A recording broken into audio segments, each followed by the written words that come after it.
Notice to all, this program discusses issues about abusive politicians and abusive individual rich people who abuse the rights of our fellow citizens who are oppressed. This program does not intend to harm anyone. This program is fighting for the rights of our countrymen oppressed by oppressors.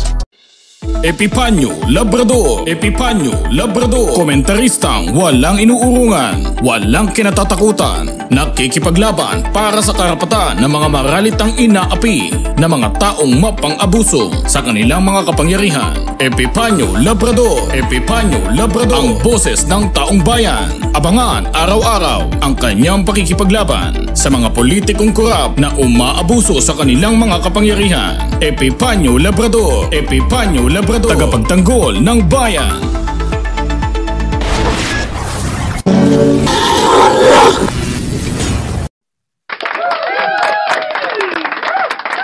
Magandang umaga po sa inyong lahat. Muli nandito po ang inyong lingkod, Epipanyo Labrador, sa ating programang Civilian Anti-Crime Group, Epipanyo Labrador. At syempre sa ating pagpapatuloy, mga minamahal ko mga kababayan, binabati po natin ang ating mga kapatid Luzon, Visayas, Mindanao na patuloy po na nakasubaybay tumututok dito sa ating programa. At syempre binabati din po natin ang ating mga kapatid sa abroad na patuloy po na nakasubaybay tumututok dito sa ating programa. Maraming salamat po. At syempre sa ating mga bagong mga subscribers, maraming salamat po sa inyong lahat at naway lagi tayo magkakasama dito sa ating programa. Maraming salamat po. At sa mga kita mga minamahal ko mga kababayan, binabati din po natin ang ating National Vice Supreme Commander Roldan Dumdum. At maging sa ating mga kasamahan at kaibigan kapatid dito sa ating samahang Civilian Anti-Crime Group, Epipanyo Labrador.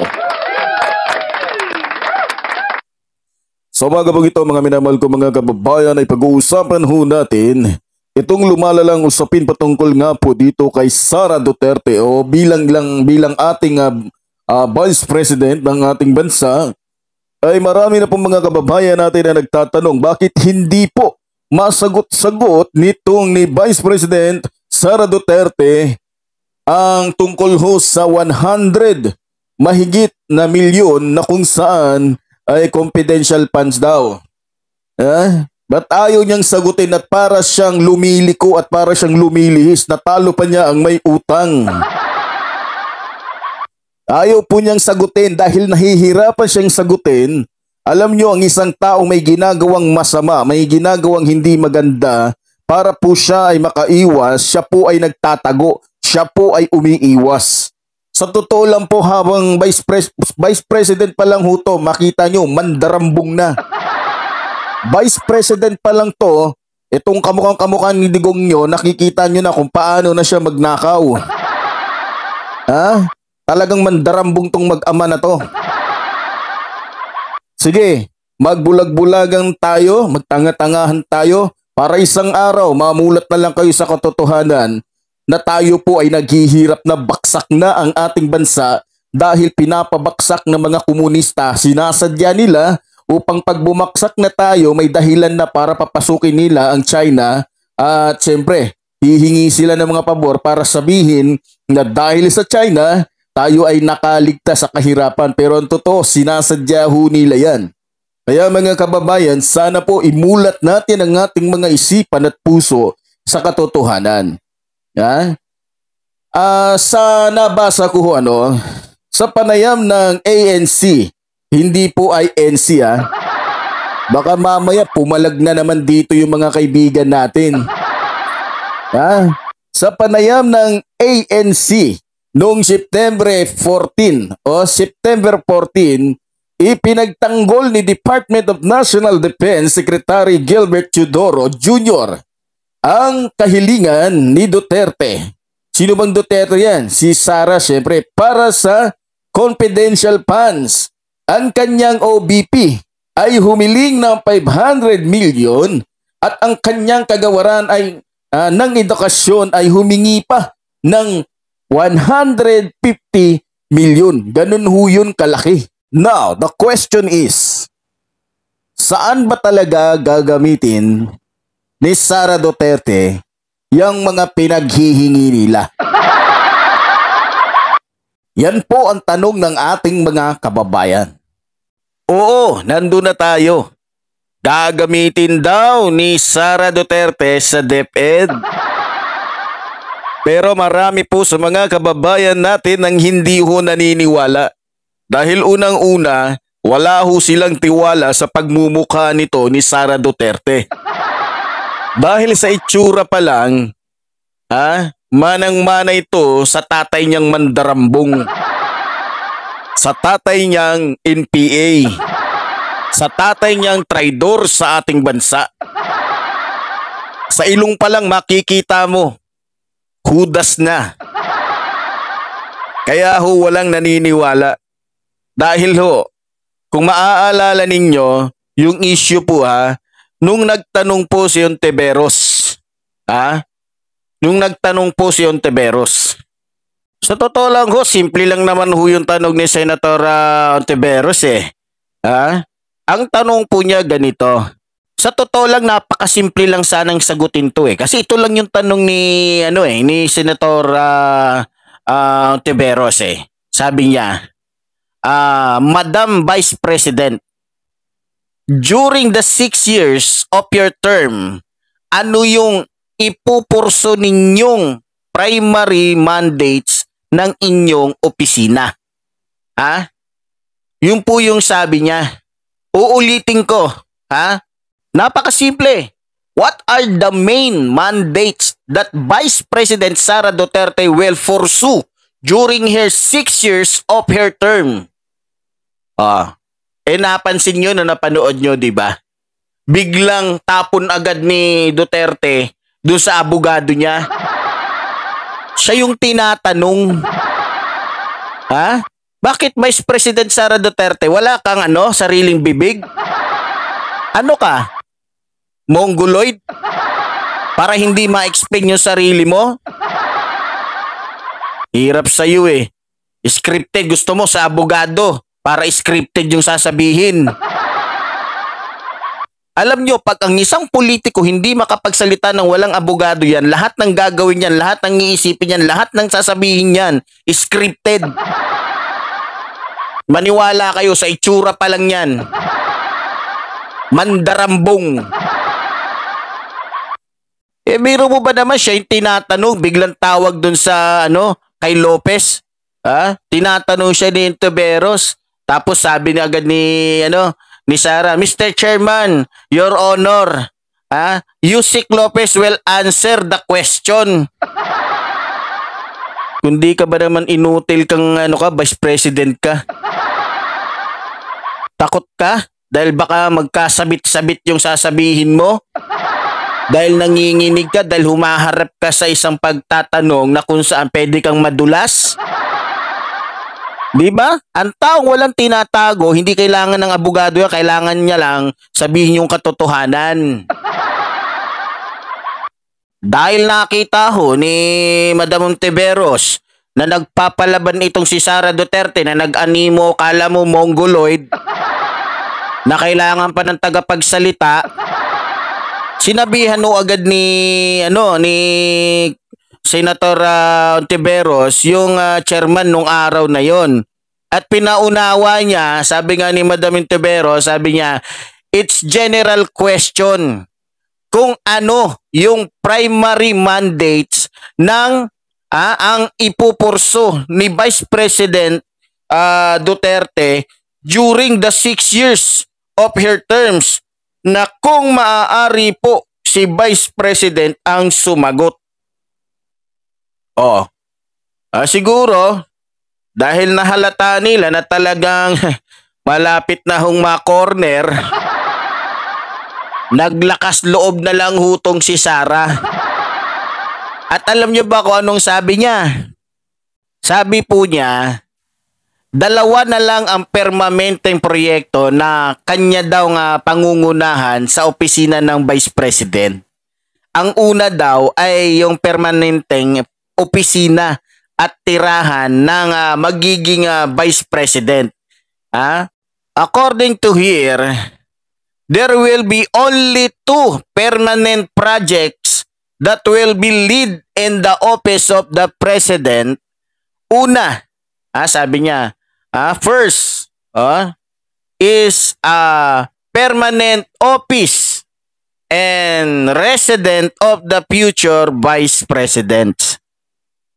Ibig sabihin, ang pangunahin daw niyang proyekto ay yung magkaroon daw ng tirahan yung vice president at magkaroon ng sariling tahanan, opisina yung vice president. Dito ho natin makikita yung katarantaduhan ng tatay nito na dati nating presidente na si Digongyo. Biro nyo, ngayon pa lang ho magkakaroon kung sakasakali ng tahanan yung vice president. Ngayon pa lang magkakaroon ng opisina yung vice president. Ibig sabihin magkakaroon ng sariling palasyo yata yung vice president. Samantalang nung panahon ni Leni, iniipit nila si Leni, hindi ba? Dapat nga yung confidential funds na yan na dapat kay Leni ay hindi nila binigay. Sinadya nilang itago para pag si Sara na yung vice president tsaka lang ibibigay. Hindi naman mga tulogis tong mga to. Ang daming kalokohan ng tatay nito nung siya pa yung presidente natin na hindi malilimutan. At yan ay magiging isang story na kung saan hindi malilimutan na puro katarantaduhan. Pinokus niya. Diyan daw magpo-focus ngayon. Kasama na yung mga kaalyado nila, pati yung presidente, kasi siya na yung vice president. Pero nung si Leni Robredo, ang ating vice president, hinayaan nila. Hindi nila tinulungan. Pinagkaisahan nila. Ganun sila ka mga hudas. Okay, patuloy ho tayo dun sa iba pang sinabi ni Duterte. Sabi niya dito, the second is the Vice President's Museum. Museum. That's two, sabi niya. And the third is the Omnibus Law about the Charter of the Office of the Vice President. So, that's two. Ano bang ibig sabihin ng omnibus? Para po sa mga kababayan natin, gusto ko pong ipaliwanag sa inyo doon sa mga hindi. Ano ba ibig sabihin ng omnibus? Ayon po kasi sa aking pagkaunawa dito, ang terminong omnibus ay nagmula sa wikang Latin na may kahulugang para sa lahat o kaya sa pangkalahatan. Ang Omnibus Law Bill ay iisang panukalang batas na maaaring magsama ng hiwalay at magkakaibang mga legal na usapin. Ngunit, ipoproseso ng lehislatura bilang isang dokumento. Para po maintindihan natin. May isa pong binanggit doon yung may sinabi siya ng charter. Mamaya ko na po sa inyo ipapaliwanag yung mga nasabi niya. Ano ba yung sabihin ng charter? Para maunawaan natin ang ibig sabihin po niyan, isang pagbibigay o garantiya ng mga karapatan, prangkisa o mga pribilehiyo mula sa soberanong kapangyarihan ng isang estado o bansa. Nung panahon ho ni Vice President Leni Robredo, nais niya hong gawin yan. Kaya lamang po, dahil nga po sa ang presidente ay hindi niya kaalyado, lahat ho yan hindi po naganap. Bakit? Yung mismo nga na si Vice President Leni Robredo na dapat sa kanya napunta yung mahigit 100 million na ngayon ay nakaisara na, hindi nga nila binigay, tinago pa. So paano magaganap yung mga ganong pangarap niya? Sa totoo lang, mas malawak pa nga dyan ang plano niya. Mas higit pa dyan. Wala sa kalahati yung pinaplano. Yung kay Sara Duterte, 2 lang yung gusto niyang pokosan. Samantalang yung kay Leni Robredo, mahigit 20. Ha? Diba? Kaya lang, dahil nga puro Tolonggis yung nakapalibot kay Leni Robredo, pinagkaisahan siya para lang sabihin na walang kayang gawin si Vice President Leni Robredo, pati yung budget na para sa kanya, tinago para wala siyang magawa. Ganun ho katulonggis. Samantalang itong mga kampon ni Digongyo, isa na ito si Bongo na nagnakaw ng bilyon-bilyon sa pamamagitan ng project na hindi naman dapat stepfather niya, o hindi naman dapat yung tatay niya at saka yung kapatid niya o stepbrother niya humahawak, abay pinahakot lahat sa kanila yung pangungontrata para lahat ng kita sa kanila. Diba? Diba nga sabi nga ni Martires nung panahon ni Digongyo, every year 700 billion yung nawawala. Ha? Mantakin mo ha. Sa 2 taon, ilan na? 140 billion. Ganun kagarapal at ganun ka grabe yung korupsyon na yun na hindi natin nalalaman dahil nga lahat ng mga tao na sa paligid ni Duterte ay tao niya. Walang pwedeng magsalita, walang pwedeng bumulgar, walang pwedeng maglantad dahil pag nilantad nyo yan, tapos kayo. Diba? Maganda ba yun? Maganda ba? Tignan sa isang presidente na every year nagkakaroon ng korupsyon sa gobyerno na nagkakahalaga ng 700 billion na samantalang ng mga panahon na yun, meron palang ganun nakukuha. Bakit hindi inilatag sa mga tao na naghihirap dahil sa COVID? Diba? Sasabihin, naghihirap o nahihirapan kayong dalhin yung mga ninakaw nyo. Hirap daw. Wala daw budget yung gobyerno. Eh ngayon, lumabas-labas yung katotohanan. Yearly ha. 700 billion. Pinagkaisahan. Magmula dun sa pinakamakapangyari hanggang dun sa baba. Kumbaga sa isang nabubulok na pinutakte.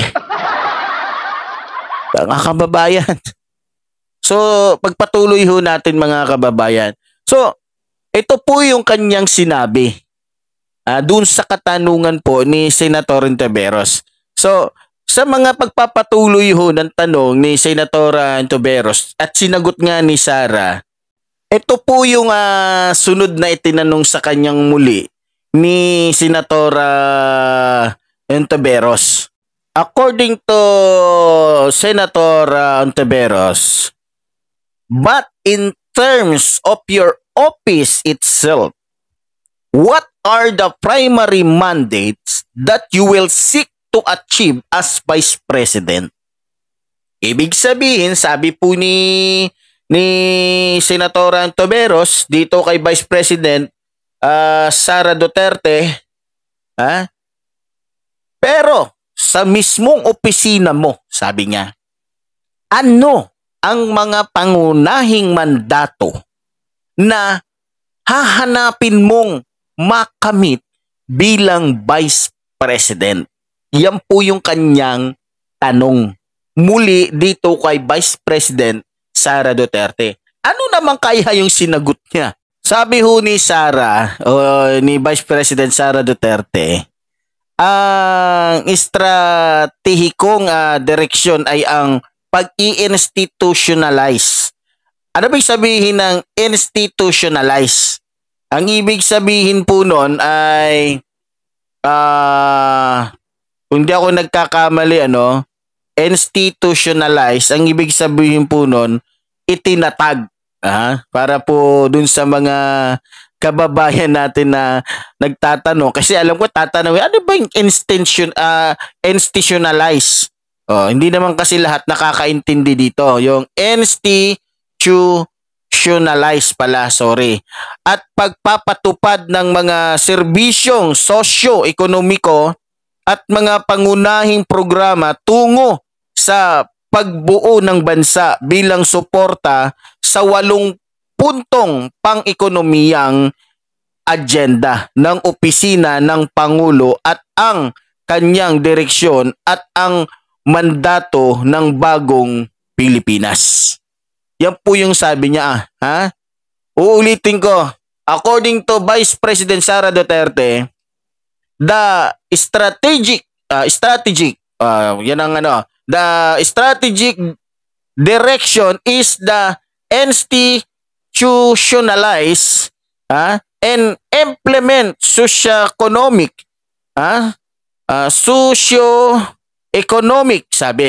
service and key programs toward nation building and support of the 8-point economic agenda of Office of the President and his direction and the mandate of bagong o new Philippines.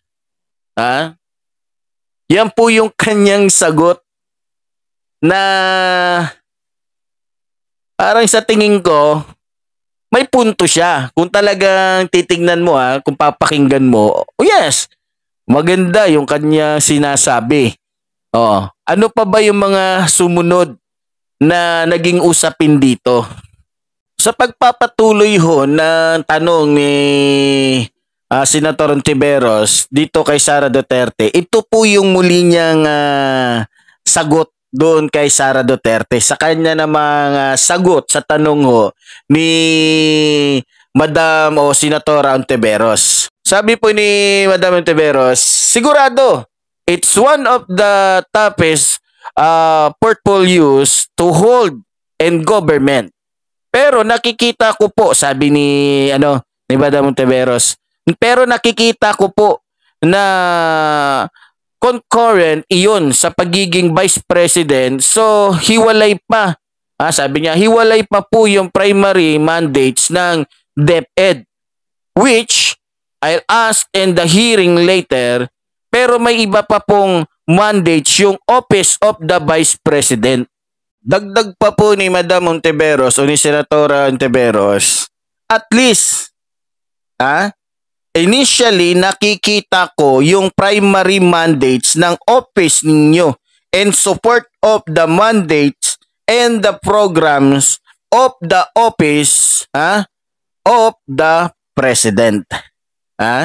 Yun po yung sabi niya kay Sara Duterte. I hope, sabi niya, dahil pangalawang taon na itong panunungkulan mo bilang presidente ng ating bansa, at least in the next budget hearings, we can hear more specific and distinct mandates of the OBP kaysa lamang in support of your mandates ng OP. So alam nyo ba, nung nabanggit ho ito ni Madam Ontiveros, napansin ko ho parang nararamdaman ho ni Sara Duterte na parang may pinupunto doon si Senatora Ontiveros, no? Kaya ramdam po ng buong bansa yung mga tanong nitong ating senatora dito kay Vice President na papalapit na po doon sa 100 million. Na pinangangambahan no ni Sara Duterte na maitanong sa kanya at parang gusto nang kumaripas ng takbo palabas. Sinundan po agad siya ng isang simpleng tanong na dito po halos nabilaukan si Sara. Sabi ho ni Ontiveros, Madam President, which mandates of the Office of the Vice President will be supported by the aforementioned allocation of the confidential funds? Sabi ni sinabihan ho siya ni Ontiveros. Ano kay para siyang naano dito para siyang nabilaukan. Kasi nga nabanggit nga doon yung tungkol po dun sa milyon-milyon na yon, yung tungkol po sa 500 million. Kasi nabasa ho yun ng Ontiveros kasi sabi nga the Office of the Vice President has been allocated confidential funds amounting to 500 million according to joint circular number 205-01 issued by the COA, DMB, DILG, DBM, DILG, GCG, and DND confidential funds refer to those expenses related to surveillance activities and civilian agencies that are intended to support the mandate and operation of that agency. Kaya ho, napatanong si Tiberos doon na siya namang halos ikinabilaukan ng nito ni Sara. Kasi ramdam na ho niya na parang papalapit na yung katapusan niya para malaman ng taong bayan yung kabulukan niya. Sa totoo lang ho, sa madalit, sa matagal, kayong mga supporter ni Sara, tulad ho ng sinabi ko kay Tebes na hindi naman agad nangyari yung sinabi ko pero salamat at nangyari na. Darating yung panahon, maniwala kayo. Yung sinabi ni Kaper Silapit tungkol dito sa mga Duterte, yun din ho yung maririnig nyo sa akin at yun ang mangyayari balang araw. Sabi nga hindi man ngayon, ngunit may tamang panahon. Alam nyo kung sinong magdurusa dito? Pamilya nito ni Sara Duterte. Makikilala silang mga mandarambong. Mayaman lang sila. Pero ituturing sila. Katulad ho ng pagturing ng mga tao sa tatay nito, ni Marcos. Na napilitan lang mailibing doon sa libingan ng mga bayani dahil nga dito sa Tolonges na naging presidente natin na walang iba kundi si Rodrigo Roa Duterte. Na siya na ngayon tumatayo na pinakamataas na leader ng mga MPA.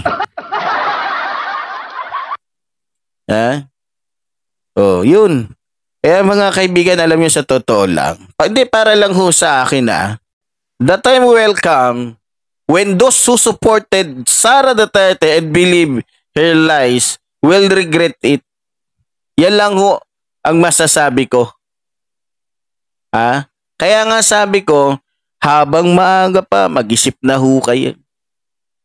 Dahil pag si Sara ho ay nabunyag na yung kanilang mga katiwalian, hindi man ngayon, ngunit may tamang panahon. Isa ho kayo.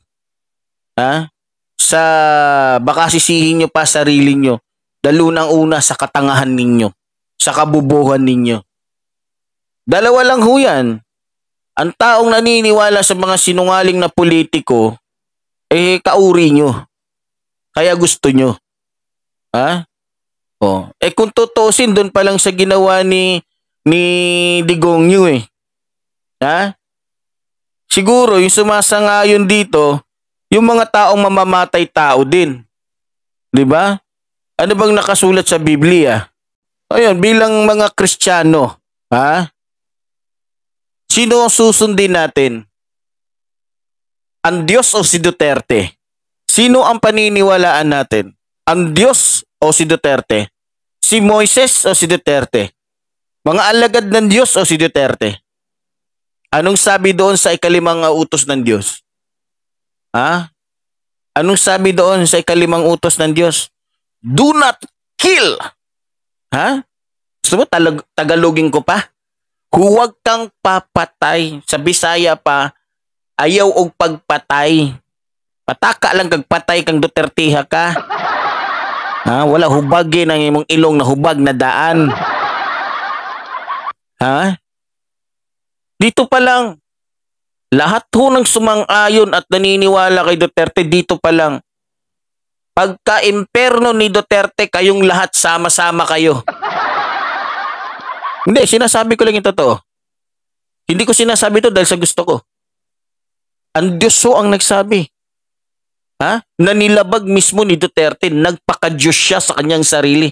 Ito namang mga tanga, na hindi yata nagbabasa ng Biblia o nagbasa man, siguro, mga rebelde na rin tong mga to na naniniwala na walang Diyos.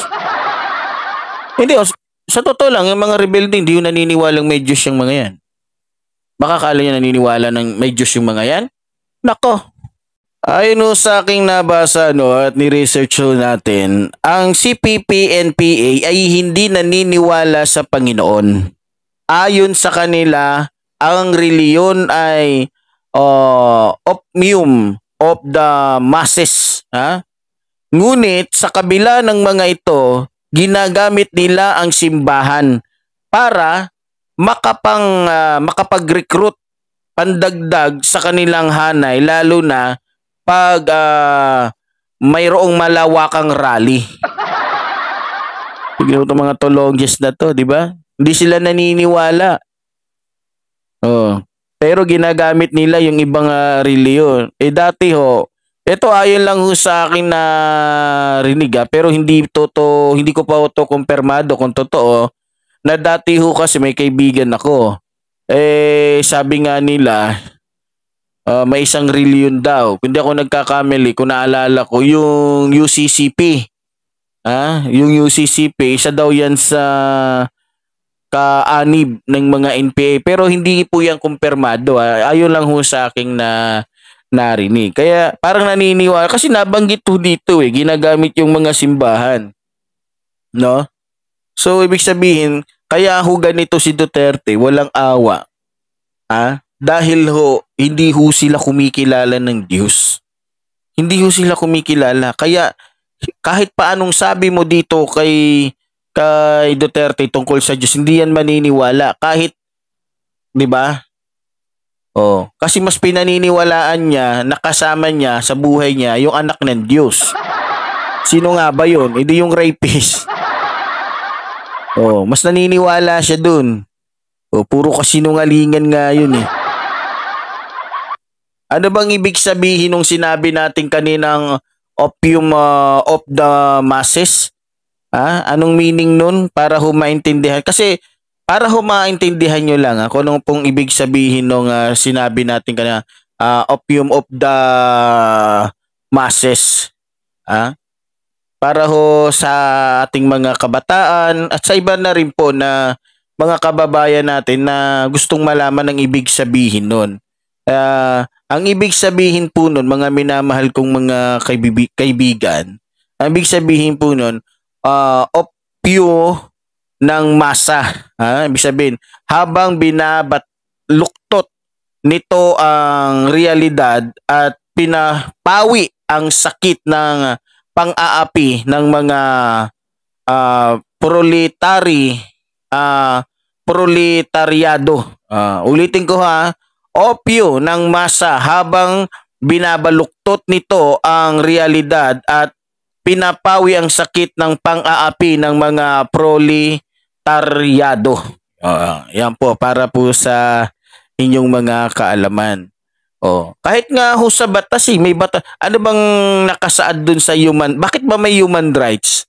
Bakit ba tinayo yung human rights? Nung wala pa ito si Duterte, may human rights na. Para saan ba? At ano ang tungkulin ng human rights dito sa ating bansa na tinanggalan ng kapangyarihan o boses nito ni Duterte nung panahon niya? Pero bago ko po sabihin sa inyo ang sinasabi ng human rights at katungkulan ng human rights sa ating bansa, para po sa inyong kaalaman, ang nagtayo nito ay si Jose Diokno, ang ama ng karapatang pantao ang nagsimula nito nagsimula ito noong 1986. Ang unang pangalan ng komisyon ay ang Presidential Committee on Human Rights Committee ng Pangulo sa karapatang pantao, hanggang nagbago ang pangalan noong 1987 pagkatapos sinabatas ang konstitusyon ng bansa. Okay, dumako po tayo. Ang misyon o ano ang misyon sa karapatang pantao? Sa Pilipinas ay isang malayang komisyon na nilikha ang Saligang Batas ng Pilipinas.